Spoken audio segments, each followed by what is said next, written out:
여러분 안녕하십니까. 4월 16일 아침 진은식입니다. 저는 어젯밤 MBC 개표 방송 현장에 있었습니다. 이 방송을 보시는 분들은 많이 실망하셨겠지만 이 결과는 바뀌지 않습니다. 꿈을 꾸고 있는가 싶어 살을 꼬집어 보는 분들도 있을 겁니다. 제가 상상하던 최악의 결과가 나왔습니다.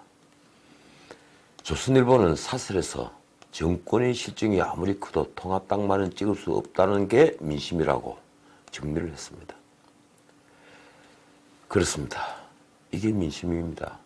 대한민국 국민들의 민심입니다.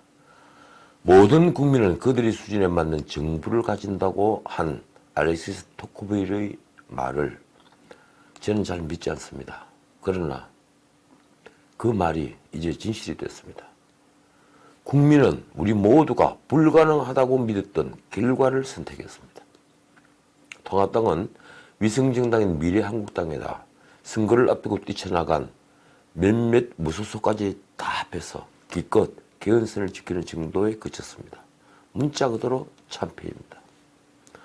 탄핵으로 권력을 빼앗긴 이후 적폐청산 공세에 시달리는 와중에도 보수야당은 당명과 대표를 바꿔가며 몸부림을 쳐봤지만 다시 패배했습니다. 이번 패배는 지난 4.13 총선 이후 대선과 지방선거에 이어 네 번째 패배입니다. 더욱이 지난 지방선거와 이번 총선은 최악의 참패입니다. 승부를 가를 수도권과 충청권에서 추풍낙엽처럼 모두 쓸려갔습니다. 중간평가선거에서 정권심판은 있어도 야당 심판은 없다는 제 말은 정말이지 무색해졌습니다. 이건 누가 봐도 명백한 야당 심판입니다. 왜 이리 됐을까요? 경제가 폭망하고 안보는 위태로워진 데다가 편가르기와 뻔뻔함으로 무장한 정권 대신에 왜 아직도 야당이 국민들에게 손가락질을 받는 처지가 됐을까요? 저는 적어도 지금 질곡에 빠져있는 이 나라의 자영업자들, 소상공인들은 이 정권을 지지하지 않을 것이라는 걸 믿었습니다. 열심히 일하고 세금 다 내면서 자식 교육에 헌신해온 이 나라 중산층은 지금 붕괴되고 있습니다. 적어도 그들은 오만한 민주당을 외면하리라고 보았습니다. 온갖 파렴치한 범죄가 들통나고도 낯빛 하나 바꾸지 않던 조국 일가의 내로남불에 20대의 정의감이 반기를 들 것이라고 생각했습니다. 탈원전이라든가 소득주도 성장이라든가 설익은 자해적 정책으로 나라 경제의 근간을 파괴한 이 정권을 우리 국민들이 신임하지 않으리라고 확신했습니다. 그러나 선거 전국이 시작되면서 그런 믿음은 조금씩 허물어졌습니다. 친박이든 비박이든 자기 이성을 보여줄 것을 외쳤지만 통합당은 처음부터 다른 길을 걸었습니다.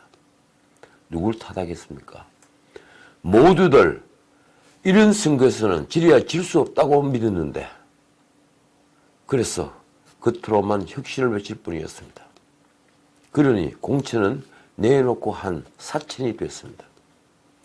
어디에도 국민을 감동시키는 자기 희생은 없었습니다. 당대표는 자신의 정적을 쳐내기 바쁘고 그 정적은 살아남기 위해서 가장 안전한 곳으로 도피했습니다. 솔직히 영입인사는 국민들이 눈과 귀를 사로잡지 못했습니다. 제가 이 방송에서 욕을 먹으면서도 수없이 지적했지만 경선을 해야 할 안방 같은 지역은 자의적인 전략공천으로 자신의 계파를 만들었습니다. 반면 적의 요충지에는 전략공천 대신 청년백턴이 하면서 무의미한 공천으로 일관했습니다. 저는 그런 공천을 두고 상상력이 부족했다고 애들로 말했지만 그건 상상력이 부족한 게 아니라 자해 공천에 지나지 않았습니다. 공관위원들이 말한 이기는 공천과는 너무 거리가 먼 최악의 사천에 지나지 않았던 겁니다. 그래서 터져나온 반발을 무마하느라고 통합당 공관위원장도 미래한국당 공관위원장도 물러나야만 했습니다. 이러니 통합당은 선거 전체를 주도할 슬로건조차 만들어내지 못했습니다. 인물 경쟁의 문제인 국회의원 선거에서 감동이라고는 없는 공천으로 서로를 힐난하기에 바빴습니다. 얼마나 전략적이지 못하면 어차피 여당의 표가 될 재난지원금 공약에 황 대표가 올라탔을까요? 얼마나 생각이 없으면 당 대표가 N번방 실언을 했을까요? 이러니 야당은 아직도 탄핵의 후폭풍에 갇혀 있습니다. 이러니 아직도 세월호의 긴 그림자에 갇혀 있습니다. 이러니 아직도 5.18에 야당은 갇혀 있습니다. 탄핵과 세월호와 5.18은 아직도 야당의 원죄가 되어 있는 겁니다. 물론 이번 패배의 가장 큰 원인은 누가 뭐래도 전염병 사태입니다. 조선일보는 전염병과 막말이 정권 심판론을 삼켜버렸다며 50대까지 야당의 등을 돌렸다고 썼습니다. 그렇습니다. 이 정부의 무능과 오만을 참혹한 실정을 전염병 사태는 모두 집어삼켰습니다. 국가 위기를 맞아 국민은 태극기 아래로 보여드렸습니다. 그 때문에 집권 세력의 온갖 비정은 가려졌습니다. 더욱이 긴급재난지원금을 비롯한 돈 퍼붓기 정책은 든든한 여당의 원군이 됐습니다. 국민들이 여당에게 표를 줄 명분이 생긴 겁니다. 그런 전염병 사태를 운명이라고 해야 하는가요? 이제 한 말씀만 더 드리겠습니다.